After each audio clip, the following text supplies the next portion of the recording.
Thanks for coming out. Really appreciate you showing up. Good weather today. Are we going to get one more snow? That's it, right? Probably on Saturday. You say probably on Saturday? Speaking of weather, we're supposed to have a great day on Saturday. It's supposed to be like 70 degrees, sunny. So encouraging everyone to come on out and check out our deal. We're headed into the final week of spring practice. We get 15 of them. We go Tuesday, Thursday, Saturday for 5 weeks, and so it's been good. I feel like the team is improving. With the guys that we have out there competing and able to practice. We've really been focused on having a relentless mindset in everything that we do, and being tough, disciplined, and selfless. Just really hammering those core principles, and the players have really responded. It's been really fun to work with them this spring, and the coaches and the new coaches as well. Really fit in nicely, and it really brought a lot of value to our team. Calling this a Spartan kickoff on Saturday, so we're excited to get back in the woodshed and host that. We're going to have more of a practice type format with some scrimmaging, as opposed to a game. That's worked for us in the past. Just with our numbers, it's going to actually be more competitive for us. We can get a lot more out of it, as opposed to trying to split the team up and create some type of game. So we'll get that done. It'll be up tempo. It'll be organized. You'll see guys get a chance to play fast. You'll see, good on good, good players going against good players, like ones on ones, twos on twos, things like that, which is really, how we practice pretty much every day. So you'll see guys get a chance to grind and compete, and see some of the new guys that you guys haven't seen, go full speed. So I think that'll be good. A lot going on campus. We have from what I understand, we have a baseball game and a softball game going on Saturday afternoon. That's great. We have the Izzo Legacy Race in the morning, which finishes in the stadium. And so for our fans, we're going to have a lot of activities at the stadium and in the concourse planned. So, great weather, great day to come out and support the Spartans and see some of these guys that are healthy and in action. Other than that, I'll just open up for questions if anybody has any. Mel, I think it was last week or whenever Jay was in, we were talking about the linemen having actual healthy linemen, but he was saying how it feels like night and day difference from last spring to this spring, just in everything you guys are able to do. Have you kind of had that same feeling that it's a big difference, and how can that translate 5-6 months down the road when we're actually playing games? Yeah, well, you practice a lot more than you actually get a chance to play games, and so that's when you really improve, when you really get better, is when you get a chance to practice. Now, I believe a year ago, we might have 5 scholarship linemen available to practice, and I think we took 2 walk-on defensive linemen and converted them to offensive line so we could practice. We had to modify our practices quite a bit. We had to stop practices and have TV timeouts and give guys a blow, and so they could, so the rest of the guys could get work as well. So it took a lot out of, took us out of our normal routine and how we practice, and then the guys that were out, they, obviously not able to develop on the field, which is every day that you get a chance to work, helps you become a better football player. And so I think we started the spring with like 19 healthy guys on the offensive line, with the scholarship and the walk-on guys included. So we're able to get a lot of work. It helps with the chemistry on the offensive line. It helps with competition, what makes everyone better. It helps when you are developing guys that play multiple positions up front, which you have to be able to do that. And so overall, it just helps the overall continuity of our line and our offense. And Mel, you had the second scrimmage of the spring on Saturday, right? This past Saturday? Yeah, we went out there and got after it a little bit. Okay, I was wondering what your takeaways were from that, and then if you have any sort of update on the quarterback competition, which you've seen from those guys in the live action. Yeah, I thought the guys played hard. It was very competitive. We have competition pretty much at every position. Guys, needing to prove it every single day. Earn their role, and it was good back and forth offense and defense. We got a lot of good work on special teams as well, all the guys got a lot of good work. I thought it was physical. Saw some guys flying around on defense. Got some hands on some balls in the back end, which was good, and it was just very, very competitive. Now with the quarterback situation, it's still an open competition. It's going to be that way for a while, but all of the guys are competing at a high level, and I think they're all developing, and I think they're all getting better. Sorry. Mel, I'm wondering, when deciding how you're going to do the spring game, I know the first couple of years, like you said, it was kind of out of necessity. You had to do it that way, but you've also been involved, over your career with the traditional deal. So I'm wondering, is it again more out of necessity this year, or are there some things from these past 2 years that you've learned or taken from that sort of alternate format that you like, and that you just kind of want to push forward with that? I think a combination of both. If we have more defensive linemen healthy and ready to go, we might be able to divide the squad up and have a competitive kind of game. But that's not the case. But when you split a squad up, sometimes if it's not going to be hyper competitive, then it's kind of like it's not very fun for coaches to evaluate guys. It might be a little more fun for the fans to see guys that's going up and down the field, and but for us, we need to see guys compete and strain really hard to win their one-on-ones on each play. And so that practice format with scrimmaging is good. And when you're really trying to evaluate, and we only get 15 of them, and so we don't plan on wasting a day. We're going to get something done on Saturday. I have two questions. First Okay. one, the first one is just, who came up with the Spartan football kickoff name? That was not me. I don't have that type of creativity in my mind. That came from, I think, our marketing department. What was your next question? My next question is about the defense, and more specifically the new coaches that you've brought in Dyron Reynolds and Jim Salgado. Just in a short amount of time that you've had in spring ball practices, where have they helped your guys the most within these couple of weeks? Yeah, so we can start with Dyron, and I've known Dyron for a long time. I tried to get with him when I was in Jacksonville back in, I think it was 2009. He's a very, very experienced coach. I think he's got 11 years in the NFL. He's coached in Power 5. He's coached guys into the league. He's coached Pro Bowlers. He's coached Hall of Famers. He's a very, very good teacher, and he relates well to players, and he has instant credibility when he walks in a room because of his resume.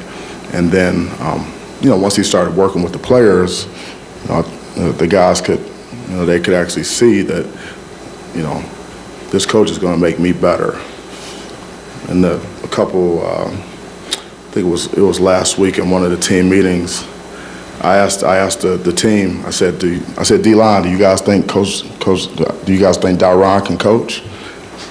And they're all like, yeah, he can coach, he can coach. And they wouldn't have said that if they didn't think that. We're very honest in our team meetings. If they didn't think that he could coach, they probably just kind of look at me like, no, I'm not so much. So that was good to see. And I think he's really helped with technique and fundamentals, and in explaining to players, why we need you to do things a certain way, and that's very important for guys to understand the why. It just helps them understand and buy in more. And when you understand why, then when things are broke, you know how to fix it, or when a coach is trying to get it fixed, you understand what he's trying to do. So Daron's been great, and I'm glad that he was available, because I wanted to work with him for a number of years now. And then Jimmy Salgado, also, I met him in 2020 when I walked in. He was one of the coaches that I was considering for our staff. Obviously, he was with the Buffalo Bills at the time, and worked with Coach Leslie Frazier for 6 years there. Coach Frazier is a good friend of mine. Has been a mentor to me for many years, and Daron Jimmy has a lot of experience. He's a very good teacher, and he knows what it's like to coach at the highest level, and to get guys better. People. I think sometimes when you look at the NFL, I think, because I've heard people tell me this or ask me to say, don't those guys in the NFL, don't they already know what to do? You just gotta, tell them what the plays are, and they just get it done. And the NFL is really a developmental league. It really is. I mean, you have to be able to develop players, and that's how you make your name as a coach in the NFL. There's a lot of undrafted free agents and late round picks in the NFL. Obviously, because of the salary cap and things like that, you have to be able to take young players and develop them. You have to be able to take guys that, you don't know what type of really background they come from, what type of college program they come from. They have the talent, but maybe they haven't been exposed to certain types of schemes or things you have to develop them. And so, Jimmy's one of those guys that knows how to develop players, and he's an excellent recruiter, and he has the instant credibility when he walks in the room. And I can see that the guys have already taken to him. He spends individual time with them, in the individual work, in the group work. I mean, he's very efficient and very effective with the guys. Really good for our staff. He brings a lot of value to our staff. So those two additions to our staff, I think, have been home runs. Mel, with fans being here Saturday, what are you hoping they see from the team and kind of their excitement level of getting to see the guys for the first time this year? Yeah, so I think really the same things that I'm going to be looking for. I want to see how guys compete. How hard they play. I want to see the type of toughness that they play with. The discipline, and really the buy-in to the team. Are they selfless? Do they celebrate together? Are they trying to draw attention to themselves? Are they helping each other out? Are they communicating? Obviously, organization. Of the practice, the tempo, just the intensity in which, everyone moves around is important. And we talk to our players all the time, you're going to play how you practice. And, at some point, you like your practices to be harder than the games, because of the competition that you have, with, guys going good on good, and the situations that you put them in. And it's different when you get into when you go into the stadium. It's just a different environment. So these guys have been been working for a number of weeks, obviously, and so we're not going to put anything new in, going into that practice. It's all going to be reviewed, so we should have a high level of execution. But it's always good to see how guys, how they perform or how they respond, like in the stadium and when there's fans there. That's a lot different than practicing in the indoor or out there on the back grass practice fields, or when we scrimmage in the stadium and we don't have fans. And so that's important. So as many fans as we can get there, the better, because it's going to be more game-like, more of a game type of feel for our guys, especially the young players.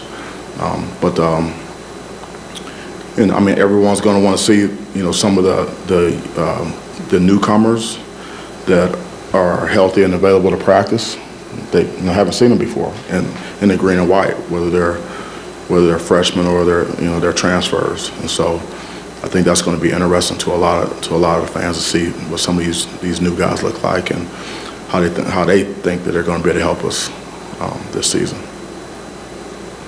Mel, with the departures of Saeed and Thomas Wilcher and et cetera in the recruiting department, what was the thought process behind that, and what do you see the vision for that specific aspect of your program going forward? Yeah, I don't want to get into the details of those changes, but we're in the process right now of looking to fill that recruiting position, and then other positions, underneath that. So we're in the process of doing that right now. I feel really good about the direction we're going in our search, and recruiting is extremely important, and we need to recruit at a very high level, and we need to get better every year in recruiting. And we need to be able to win the recruiting battles that we need to win to be able to win the games that we need to be able to win during the season. Recruiting is critically important. So, the people that we hire in those positions are going to be huge hires for us. Follow up. Obviously you had Jeff leave in 2021, and obviously Saeed came in.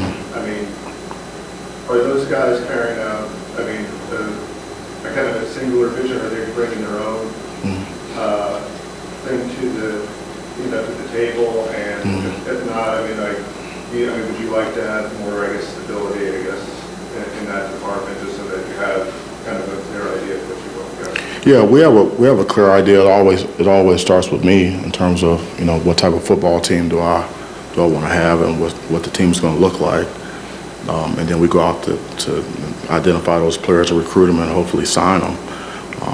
There's always going to be change. That's just the only thing that's constant, and whether it's recruiting or on the coaching side of it, or it could be on the creative side of it. It could be in the strength and conditioning. It could be in the training room. There's always movement, and so. But the constant is me and the vision that I have for this football team, and I know what championship football teams look like, and so we have to recruit to that. Mel, Yep. to the sort of back to the quarterback position, but could be for any position. I'm wondering philosophically, if you've got an older player and younger players competing, and there's, how you look at those two things in terms of upside and where a guy can grow to if they're given that opportunity, and if somebody has more time and they're equal, does that matter? Like when you're looking at positions, be it quarterback here or be it somewhere else, how do you evaluate those things? Yeah, well, first I tell the players, if you're good enough, you're old enough. So it doesn't matter if you're a freshman or you're a returning starter for 2 or 3 years. Whoever we feel like is going to give us the best chance, we're going to go out there and we're going to put them out there on the field and give them an opportunity to play and show us what they can do. And so it's always case by case, but and if a couple guys, if it's even with guys and both guys, we feel like it gives us the best chance to win for, 2 or 3 guys to play at one position, we'll do that if we feel like that gives us the best chance. We want as many guys to be out there playing as possible. We didn't bring guys here to sit. We bring them here to play. So, we'll just have to see how it goes. That's at any position. Even quarterback, you would go with multiple? I haven't done that in the past. That's not something that I'm looking to do. But again, whoever gives us the best chance, overall, is who we're gonna put out there, and we still have open competition at every position. Mel, last week of spring practice, I'm wondering what you've seen so far from the secondary. Obviously, a lot younger now with X and Kendall and Amir and Ronald gone, and a lot of youth in there, and how you've maybe seen them progress at all. Yeah, I mean, they're a salty group. A lot of those guys got a chance to play during this past season, a little on-the-job training, and so they, we have some of our younger guys. They're getting stronger in the weight room. They're gaining weight, which is good. And the playing time that they got this past season has been helpful. They have a little different look about them when they step on the field now, as opposed to when they were just true freshmen just coming in the door. And so some of our younger players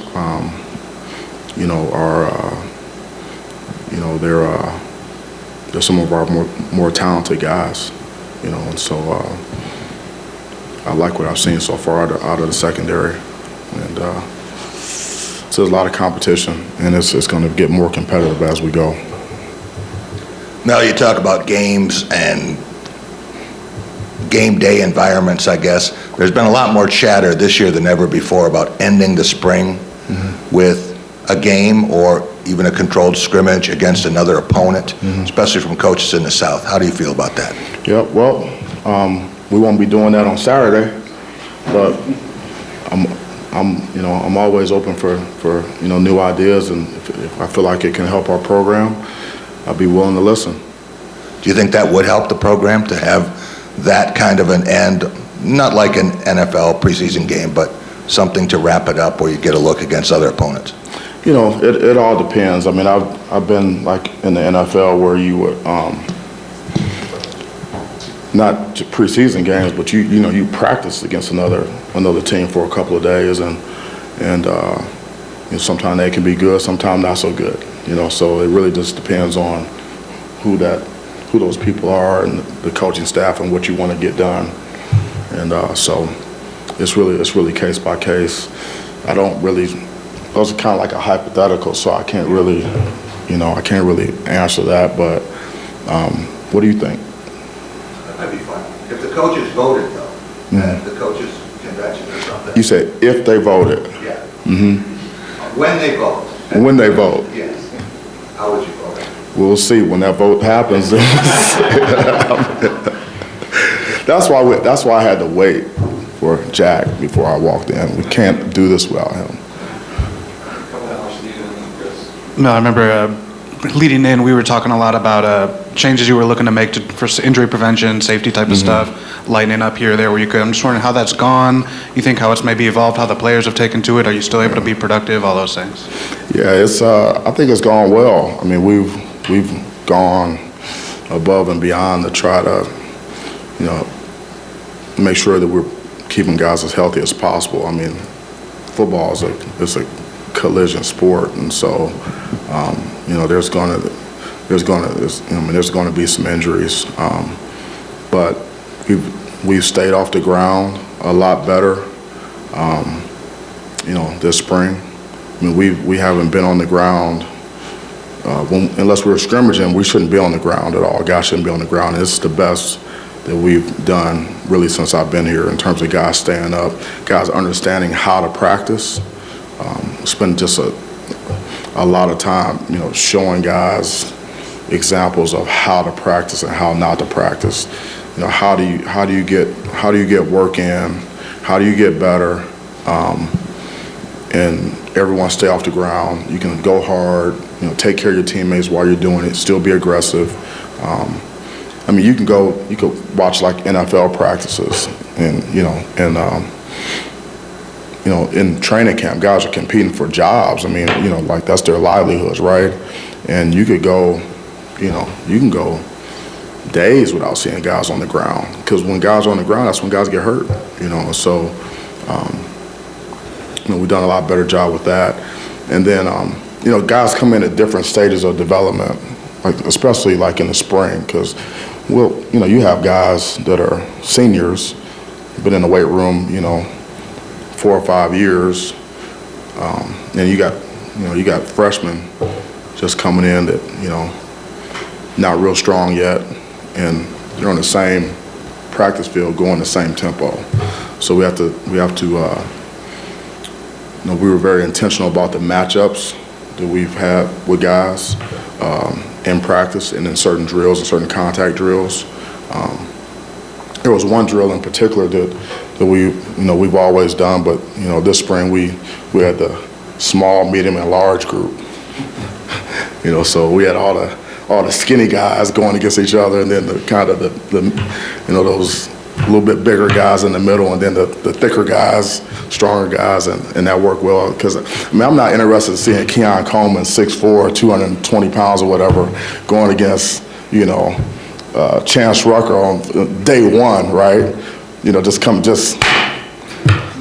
are we going to get out of that, right? So we all know what we expect to happen. Then when it does happen, it's like, okay.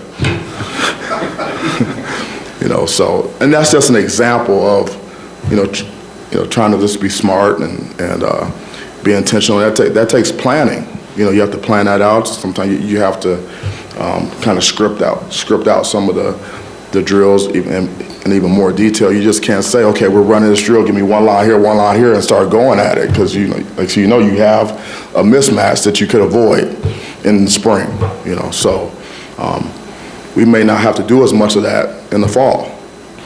The guys that but you're still going to have some guys that come here in May and June, and even with transfer guys. You're not exactly sure what type of condition they're in until you actually get them here, and then you have to assess that. Some guys that have gotten here, we've had to do some work on those guys or hold them out of certain things. Sometimes they have deficiencies in certain areas, and we have to try to keep them out of trouble, keep them out of fifth gear, put guys in different colored jerseys, things like that. So we can bring everyone along and not have as many guys out. And keep guys healthy, because we've still got an entire summer program where the guys will be running and lifting, and we'll get a chance to work with them then. And then we got 20-some practices in fall camp and before that first game. So we just want to keep as many guys progressing and getting better and keep them on the field as possible. Kind of along those lines with guys who didn't. Did your voice get deeper? No, it's Just when you ask questions. yeah. I just want to ask questions. I mean, it gets that way a little bit with the weather change too. But Okay, all right. with guys that haven't been, the guys that were suspended at the end of the year, you had 8 guys suspended. How have they reintegrated back into the program? Especially guys like Zion and Windman and Angelo, guys that were playing a lot of football, and if you have an update on Kari as well? Mm-hmm. Don't have an update on Kari. Yeah, I mean they've integrated, well. They've been back with us for quite some time now, and so it's been we've gone past it and we're moving forward. From a production standpoint, I mean, nothing with what happened last year, but with what those guys bring. I mean, how much do those guys in particular, like the 3 that I mentioned in particular, were playing a lot of football and a lot of high-level football for a few guys that at that point. How much are they difference makers for this team right now? Yeah, I mean, when you saw those, those guys were out there playing for us and starting for us, and obviously they were doing that because we feel like they gave us the best chance to win games, with those guys being in those roles, and so you don't necessarily get better when those guys aren't in there, So I'm glad that we have them back, and we'll continue to move forward with them. You typically don't get better when you lose good players. the new players, the mid-year transfers and the mid-year freshmen that are in here, the new faces that are in the program. Can you talk about some of the names that you've seen that have made an impact so far, and what fans will see in a handful of those players, what they've demonstrated? Maybe give me some guys you're thinking about, and I can maybe. I mean, we got Carter, the running back, or defensive player? Nathan Carter. Yeah, he's like him. Yeah, he's got really good burst through the hole. Runs hard. He came in, very impressive in the weight room. He looks the part. He's very humble and very hardworking. Does an excellent job in the special teams work that we ask him to do. And he's seems to be picking up the scheme pretty quickly. He's very mature and very attentive. And Tumiche, and also like Jarrett Jackson, a defensive tackle? Yeah, Tumiche, he brings something a little different, for us, because he's a big end. I think he walked in the door like 280, something like that, which is, we need to be able to win at the point of attack, and we need to be able to have mismatches on tight ends, in that C area, and to be able to play, 4-3 defense or 4-2-5 or whatever, so 4-down defense. So, I like his size. I like what he brings to the table, and he's got a lot of upside still. I mean, he's still a relatively young player. Jared has got really good size in our out of season conditioning program. He showed a lot of leadership. He's been a little banged up. So we haven't been able to get that type of work out of him that we would like. But he has the size, and he's shown to have the intangibles that we're looking for. And he'll be back with us. He'll be a strong addition for us. All right, thank you so much for coming out. Hopefully we'll see you on Saturday. 70 degrees and sunny.